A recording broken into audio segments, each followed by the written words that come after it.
Welcome to the Consummate Athlete Podcast, where we explore what it means to be a well-rounded, happy, goal-crushing athlete. Every week, myself, sports journalist Molly Herford, and cycling coach and kinesiologist Peter Glassford interview experts and chat through all of your training questions. We're excited to have you along for the ride. Hello. Welcome back to the Consummate Athlete Podcast. Peter, how's it going?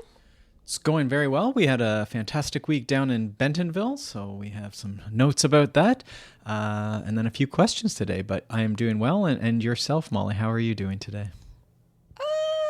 Yeah, medium. You got a lot on your plate. I have a lot on my plate. Yeah, it was, Bentonville was a bit of a whirlwind. We were down there to, explore and enjoy being down there, kind of catch some of the best weather, leaves turning, all that jazz. But really, we were primarily going down because my Strong Girl Publishing, my indie publishing house, our first children's book, The Ragtag Best Friends Bicycle Club, with Marley Blonsky, co-founder of All Bodies on Bikes, cycling advocate, general, badass, amazing human being. We were launching the pre-order for that book. So the book will come out at Sea Otter next year, but we launched the pre-order at the Big Sugar Expo. So it was a bit of a whirlwind trip down to really get that kicked off. And it went fantastic. I think best book launch you've had this far, I think. Ouch. I think it's pretty hard to beat the Shred Girls Joyride actual book launch, I'm going to say. And our Mansfield, but definitely pre-order. As far as pre-orders go, this one was, just next level, the excitement. We had a sneak copy of it that was very fun to get to show a few people, and we have really cute prints and stuff. So you can find out more about that at stronggirlpublishing.com. We do have t-shirts. We have a cool art print. So I would say for Christmas gifts, as we sort of get into that time of year, even though the book won't be out till the spring, there's still a lot of really cute stuff you can get for any cyclist in your life over there. And obviously all of our other books. And actually, on that note, I keep forgetting to really point it out or highlight it, and I feel bad about that. Actually, my book with Stevie Lynn Smith, the registered dietitian who we've had on this podcast a bunch of times, Power Up, A Young Woman's Guide to Winning with Sports Nutrition. That's actually out November 11th, which is 3 weeks away as of this coming out. And that's just wild. I realize I've now officially lost count of how many books that I've written because I'm not sure what number we're on here. Okay. Well, and that's a very important demographic as well, and hopefully a practical guide for anyone in that demographic.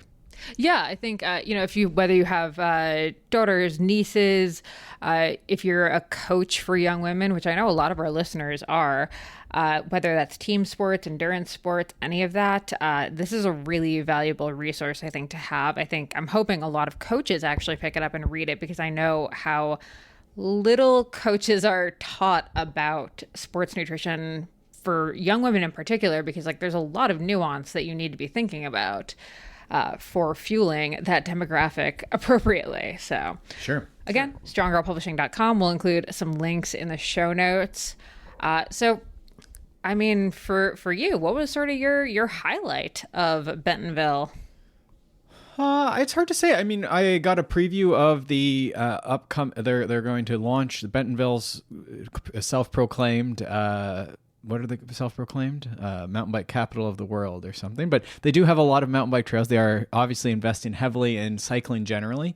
They have these 2 races, Little Sugar, Big Sugar, that we were down for this week between the 2 races, including the 2 races. So I got to preview their lift-operated park that they're going to open in 2026, which is looking just amazing. It's only biking. There's no skiing, so it really opens up a few possibilities because they're not having to close down or design things around ski runs. It's just a lift that they've put in the forest, or will put in the forest. It's not quite constructed yet, to service year-round biking of the downhill enduro sort of variety. But they're doing about 75% of that is going to be, I don't know what the term would be, for beginner intermediates. Most people could get down them. These flow trails that have lots of options where you can do a big jump if you want, if you're an advanced rider, but you could also just roll down it seated in some cases too, if you're just sort of getting biking figured out. So should be a really, really cool addition to that area, and maybe something that folks want to look into if they were debating a trip down to Bentonville. Yeah, and we stayed in two campsites. We stayed at the Bike Inn, sort of more close to town, and then Blowing Springs RV Park, which is over kind of more of Bella Vista. It's about like 6 miles out of town. Both actually really good campgrounds. Yeah, and Blowing Springs is great because it's right on the back 40 trails, which is sort of the, I would say, less used trail network out of all of the trails, because a lot of their trails are right out of the downtown, which is awesome if you're into mountain biking. I was primarily trail running while we were there. So for me, the back 40 is like where I want to be, because you're just less likely to run into a ton of cyclists, whereas more of like the Slaughter Pen, the Kohler trails, like those are a little tighter, they're twisty, they're bermed, so they're not really great for trail running to begin with. But then you also just have a ton of cyclists on it, which is a fantastic problem to have. Like one of those ones where I'm like very happy that it's an issue, because it means people are out riding. But for runners, definitely head over to the back 40. What about you? What's the favorite trail? I don't know what my favorite trail would be there, but they're all there's so many trails. I don't know. Or trail system? I don't know. It's sort of hard to say. I guess like tunnel vision is good. It's like there's the back 40 on one side and then there's tunnel vision on the other. But I think I'm in line with you that it is neat that they have so much around the trail, the city. Like very easy to ride from your hotel or wherever you're staying. But I also prefer to get a little bit away from the city when I'm mountain biking. So I think tunnel vision is probably the less used of the ones. And so I like to get out sort of onto those. But where I was going to go is the other thing that happened was these two races. They had the Little Sugar, which is a qualifier for Leadville. A lot of our athletes and listeners are into Leadville, if not also trying to go to Leadville or sort of just fans of that sort of iconic race, running or biking. So the Little Sugar is a qualifier for that. And we had a few athletes there. And so it was nice to meet a couple of athletes we hadn't met face to face around that race, and then to sort of just follow that along. Yeah, and I mean, now we've really gotten to see a lot of the trails that Little Sugar is on, so I think that's even helpful from as you say, it's a Leadville qualifier, so you're going to end up with a lot of clients that are racing it, so now you have all that trail beta to bring to them. Yeah, and maybe for your more technical-oriented mountain biker, it would be like a better one to go after, right? So sometimes there's a strategy of which qualifier you go to. You might want a shorter one or a longer one or a more technical or one that more simulates Leadville. I always liked the Whiteface 100 when it was a qualifier, because to me it was sort of like similar terrain. Not the altitude maybe, but similar terrain, longer climbs, that sort of stuff, some steep climbs on it. So Big Sugar is more of a mountain bike race. It's a lot of single track, very loose, very techy, lots of rock. So it's a little different than Leadville, but could qualify you for it.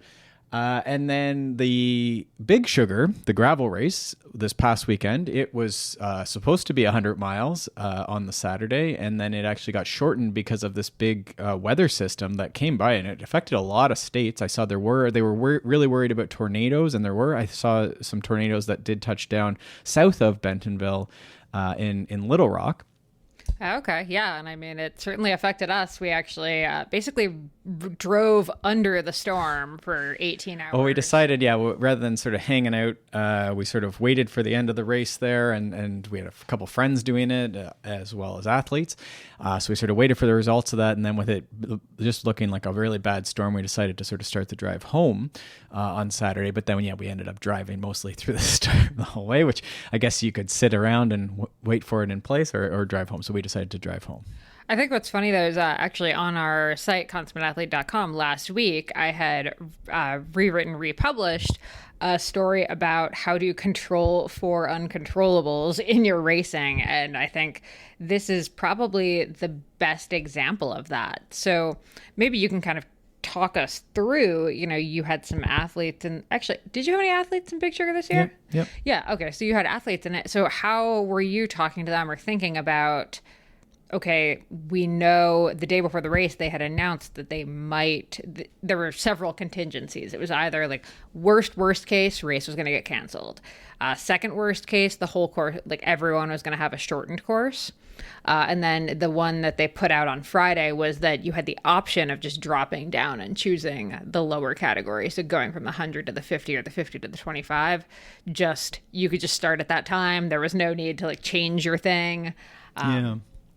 So it's tricky going to bed thinking, oh gosh, tomorrow I'm going to wake up. The race starts at 8:20 or 9 or whenever your field was going.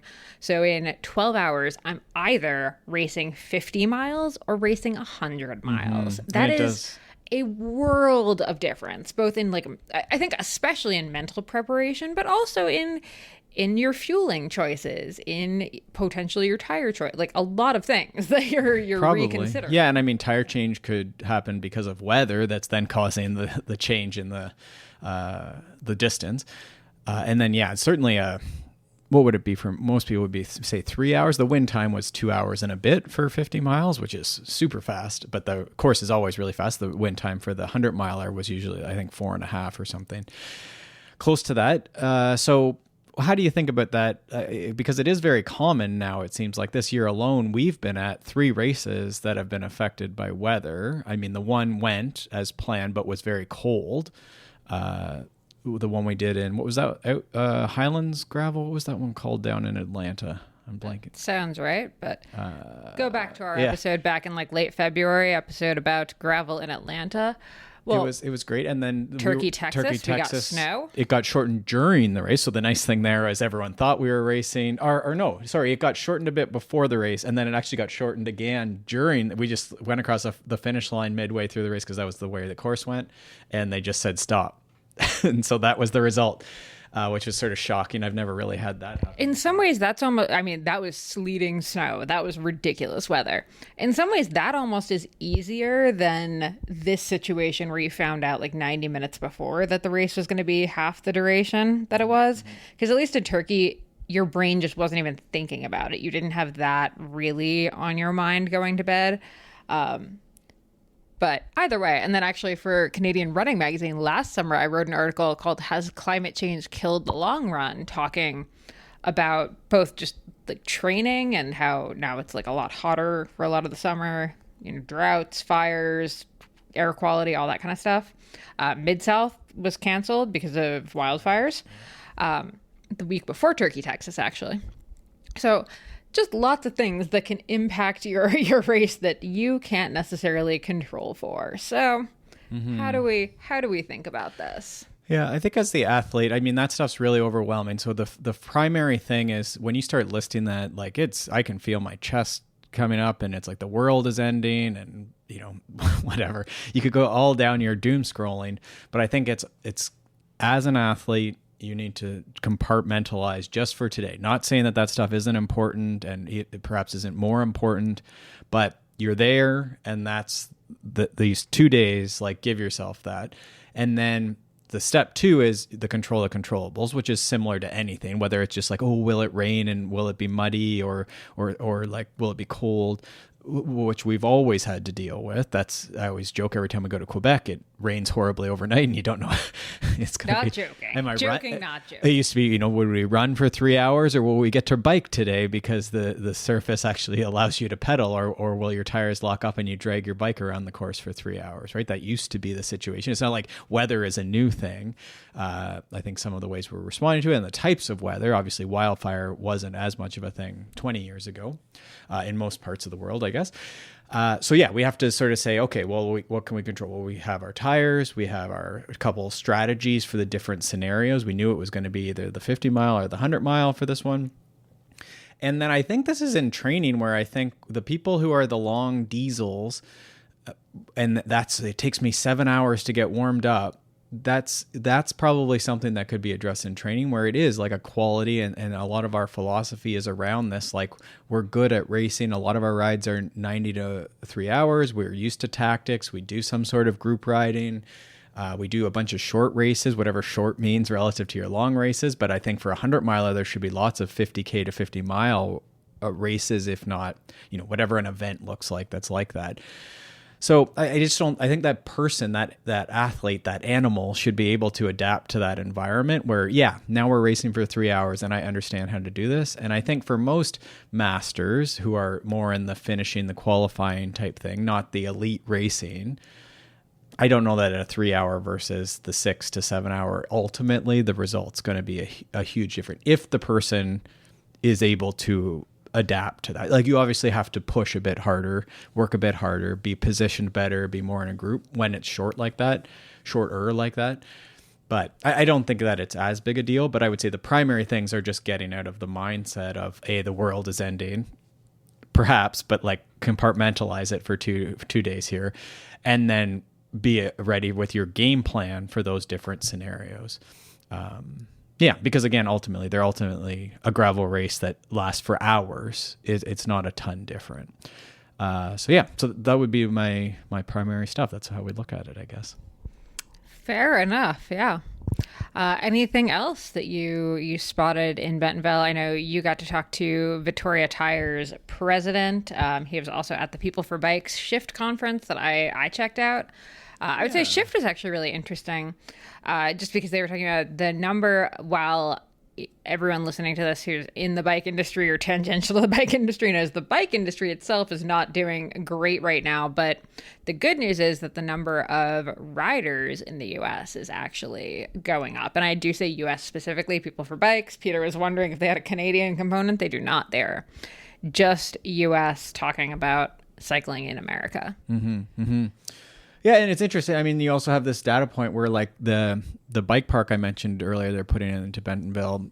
A lot of people will know that a lot of Bentonville is fueled by, like, the Walmart investments, and that family has invested in mountain biking in Bentonville, obviously because they want Bentonville to be a good place for their employees, because that's where their home office is.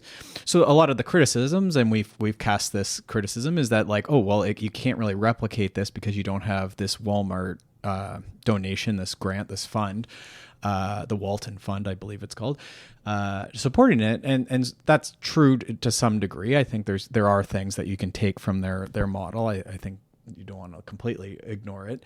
But the interesting thing is that this bike park is a private investment. So someone who's investing millions of dollars believes that, like, Lyft operated paid biking in Bentonville and period in the U.S. Like, there's enough people that this is going to be a good investment. It's not just this, like, fund that's magically putting trails in Bentonville. It's like maybe supported by that a little bit, and that, like, you have this mass of people coming there already. But it is sort of interesting that there's this, like, someone's doing research that thinks that there's people riding bikes and wanting to spend money on riding bikes.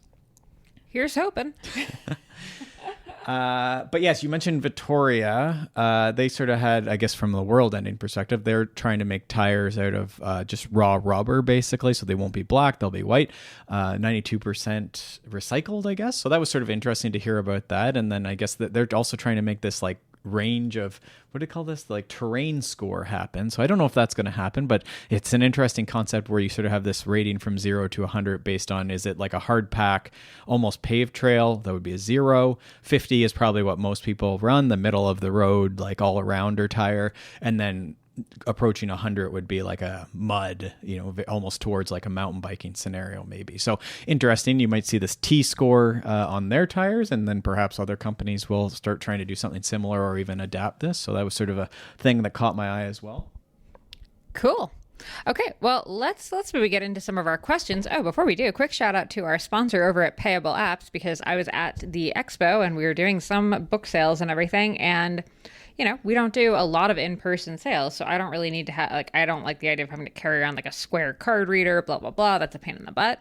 So having my Payable just form set up so people can just scan the QR code, go on and check out just on their phone, show me that they paid, just makes life so easy. And we have a ton of templates over there that we've kind of customized for whether you're athlete, teacher, etc. All our favorites are over at payableapps.com/athlete. That's right. And as you get into these, the fall, winter months, if you are setting up something like a registration or a club membership or something like that, if you're sort of curious what it might look like, even email us, info@Consummate Athlete, or use our contact form on the page, and we'd even, like, help you sort of, like, figure out or give you, like, a sample too. So definitely reach out about that. Cool. All right, let's go into our questions. I like this first one. You just have healthy loaf fueling. It's always the loafs. It's always a loaf. I'm sorry, like, loaf just seems like the least appealing thing to take with me on a ride or a run. Well, sometimes cookie, you get like muffin. a I understand what they're talking about, but it just sounds really ridiculous and really hefty. Yeah, I don't know. We're also talking about, I guess this mentions dates as well. And that just gives me chills because I think back to like the guy who started vegan nutrition had a book that was all about like raw veganism for athletes. And I mean, honestly, it was like, I'm just going to say it. It was a gateway to an eating disorder, that book. Okay. That's my hard line in the sand. Like, if you followed that, and you're still healthy and haven't had any bone density or stress fracture issues, more power to you. Or didn't end up with REDS, more power to you. But as someone who was vegan for a long time, who did try stuff like that, it was so rough on my gut. It was so rough on my body. It was impossible to get enough stuff. But anyway, he was very into like, oh yeah, you just blend dates in a blender and then put them in a thing. And like, that's your gel. Yeah, sip on your nature's quote-unquote gel. Yeah. And look, I'm someone who loves maple syrup in a flask. Like I'm all about that level of natural on a ride or a run. But whew. So the question is sort of like there's sort of two questions, I guess. Did you read? So I can't seem to get enough in on my longer and harder rides, which is kind of what I was saying with the raw vegan diet situation. And yeah, I mean, loaves are heavy, dates are heavy. It's a lot. It's a whack of fructose. And I think depending on the loaf, obviously, but like for the most part, I would say the fiber content in dates and in most loaves that are made with pretty natural ingredients, the fiber content is bananas high. And I mean that literally. It's just super high, which means it's just going to be really hard for your gut to digest that while you're working hard. And the longer you go, the harder it becomes to digest that and actually process it and use it.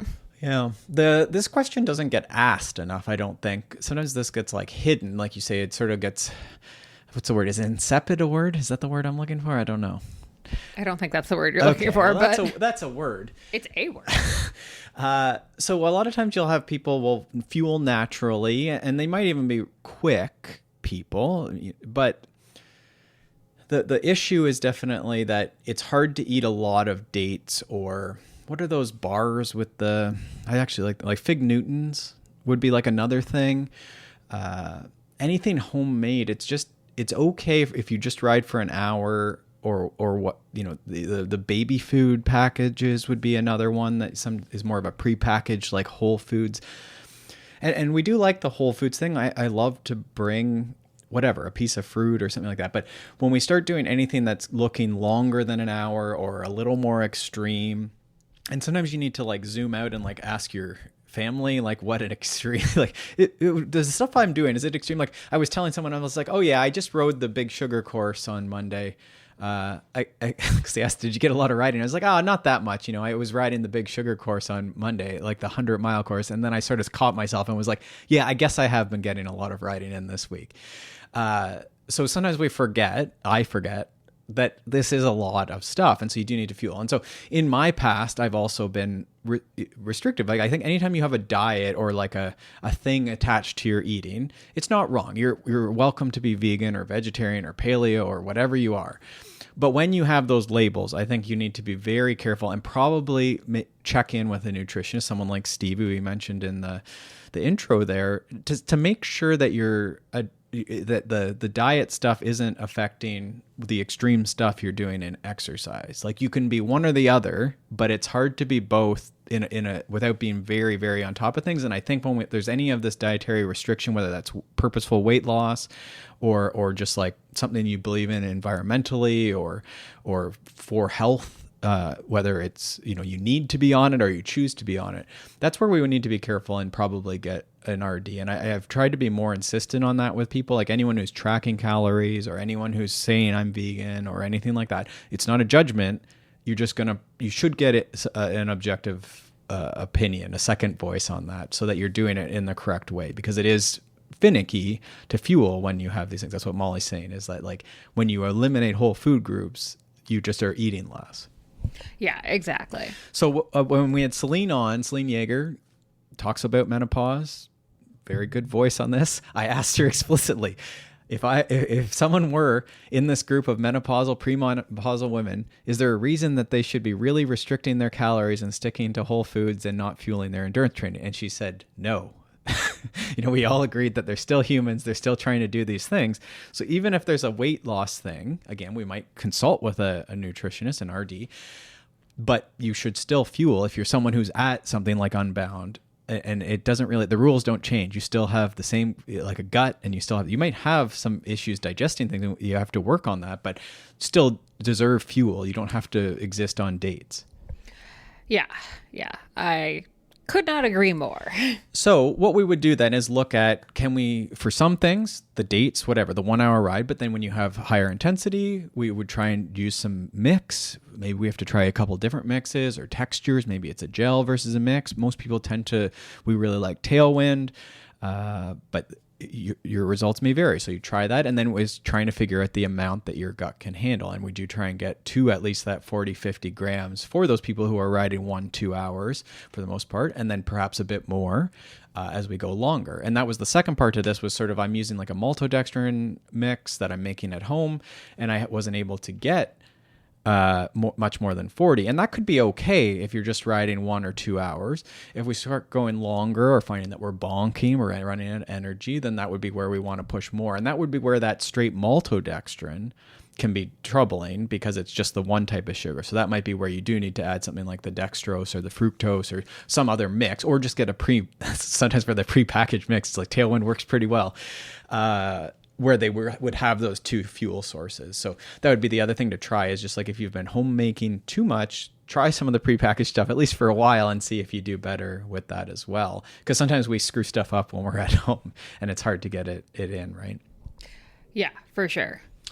Okay. I mean, I don't know if there's anything else like that date stuff. Like, the issue is just like, it's very hard to eat when you're doing a 7-hour ride. You can't possibly eat that many dates, even if you like dates. Well, and they also mentioned harder rides, and like, dear God, yes, during intervals, trying to like swallow just a hunk of date or like a hunk of loaf is just going to be... The reality is that person has a Ziploc bag with a bunch of dates that have been in their pocket for like a month, right? Like they're raisins at that point. Yeah. And I've done that. You bring your 6 dates, and that should be enough carbs for your 2-hour ride. And it's like, you eat 2 dates and then you come home with 4 dates, and so you're under fueling. And I will say, if you are dead set that you want to use whole foods or like real foods and like not hit the maltodextrin, the Tailwinds, whatever, I've talked to so many sports nutritionists who will do just cut an apple juice or a grape juice with a little bit of water, like do like half and half, like grape juice to water, apple juice to water. I've seen some people do orange juice to water, but that seems disgusting to me for some reason. Like that would be tough, yeah. With a pinch of sea salt. And there you go. Like, you're still using your natural fruit juice, but it's just going to be a lot easier to finish in your ride, and it's going to go down a lot easier. Yeah. Do you think you could I guess juice has a fair bit of sugar in it. Like, I guess you could probably get enough. I mean, it's just all fructose, right? And if you're getting one that's no pulp, it's no fiber or anything. Yeah. Yeah, and I guess maybe you could play with that, the maltodextrin person, because you wouldn't need a ton more if you're just trying to add 10 or 20 grams. Maybe that would be a good way to add some taste to your maltodextrin or something.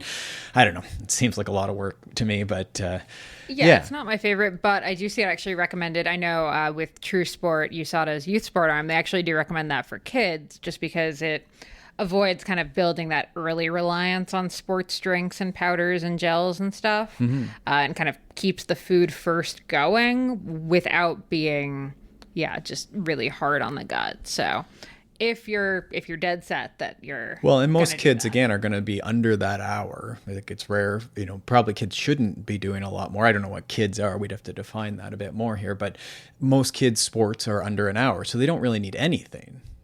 Right? Like that is the rule of thumb, is like under an hour, you don't really need anything. So you don't need the Gatorade, and you don't need any of that stuff too.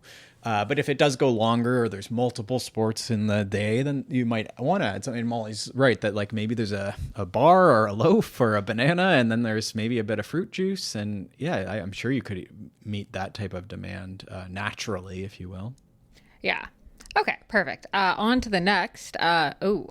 Cyclocross is here. I've been having trouble getting started with running. I keep being really tired and sore and think I might have a knee injury. I tried going from a 5K and then a bunch of 10K over the last 10 months. Then a bunch of 10K over the last month. Not 10 months. To be clear, last month. I feel like the timeline is important here. Yes. Help. So, I mean, I think this is tricky because as a cyclist, this is a cyclist trying to start running. I don't think it was for cyclocross as much as fall weather motivation. We encourage the athletes we work with to do this because if you travel, you go on vacation, you can sort of keep training, keep up things like plasma volume, a lot of these adaptations that can erode quickly. It's also sort of a habit you want to preserve, and maybe you enjoy exercise as well. So it's a good thing. Now, not everyone can run, and certainly as a cyclist, you do not get any extra. The cardiovascular system isn't a limiter, so you can do more, but your frame likely is not well conditioned to running. So what you end up is extreme muscular soreness, injuries, your risk for bone fractures, like stress fractures, are high, especially if you've been cycling for a long time. So yeah, you want to be really careful with it. So I think the traditional model, I heard Steve Magnus, very famous run coach, and we've had Steve on the podcast a couple times just recently as well. And they did a couple, I think their podcast is called On Coaching, him and Marcus, what's John Marcus, I think. Anyhow, Marcus and Magnus. And they were talking about coaching the sort of beginner runner, I think they did a sort of a 2-part series. And that's what they were talking about. The individual runner, you have to be very careful. You have to adjust expectations. And it's a run walk focused on running frequently in the week, but run walking, gradually building the number of runs up into the week. So not 5K, not 10K, but maybe starting at 20 or 30 minute total time and really thinking not a lot and just thinking gradually building it. And the great thing is it will build very quickly if you look at it on the month or 2 month sort of span, if you take your time. But if you go immediately to 5 or 10K, it's without fail. Like you're going to end up like running is super risky. So you really want to progress slowly, but it will go quickly. So if you go, let's say you want to be out for half an hour, even an hour, like walk for an honest 1K. It can be a vigorous walk. And then you're going to go so that's 1K is going to take you about 10 minutes. And then you're going to do 30 minutes. And so in that 30 minutes, maybe you run for, let's say, a minute. And then you could walk for 2 or 3 minutes. Again, vigorous walking. A lot of people's heart rate won't even come down. So a lot of the cyclists, I'll have them track their heart rate so they can see, oh yeah, my heart rate's actually staying up while I walk vigorously.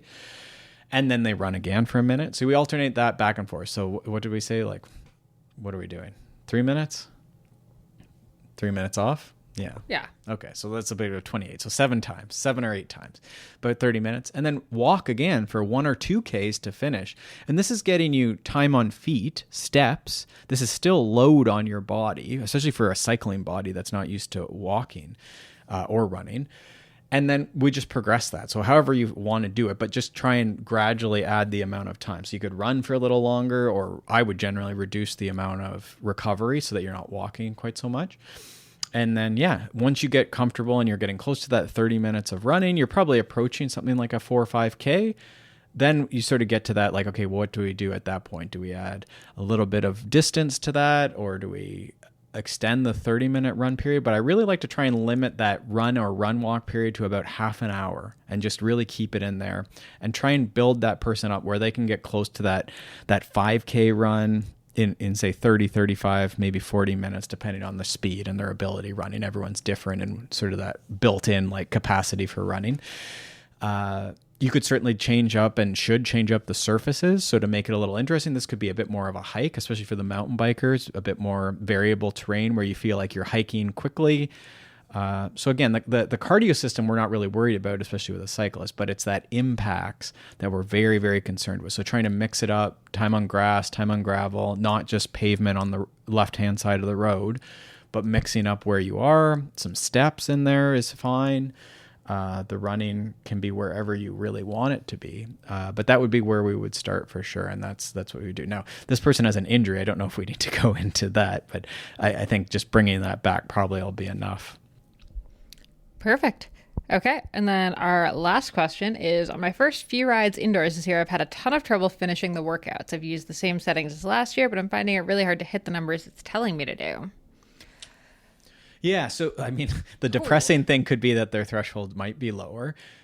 It is normal for the indoors to be harder, and perhaps the setting, the threshold, we always put a double asterisk like setting for the threshold setting, is often different indoors versus outdoor. That could be because the power meter is different. Like maybe you use a power meter outdoors, and then your trainer has its own power meter outdoors. We use a power meter outdoors, and then indoors you have your trainer. So they're different power meters. And we talked about this. We talked about this back in the testing episode, I think 3 weeks ago. Probably. Yeah, it bears repeating because people still, for sure, myself included, have breakdowns when the numbers are different or lower. Usually it's the breakdowns when it's lower. So that's what we would do is this time of year, the fall, the winter, we anticipate that it's going to be lower. And yes, it might even be lower than last fall, but your context could be different. But often what happens too is that things like the firmware, the software on these trainers and power meters change. So it's very possible it could be different. And you could tell yourself that if that makes it easier. But you want to be a little conservative. I had someone start with me here and they thought their threshold was up in the 280s. And I was like, I don't know if there's great proof for this. So we dropped it down into the 250 range, and then I was like, okay, there's a bit more evidence over a course of weeks. Now we're up in the 270s, and we just increased the setting.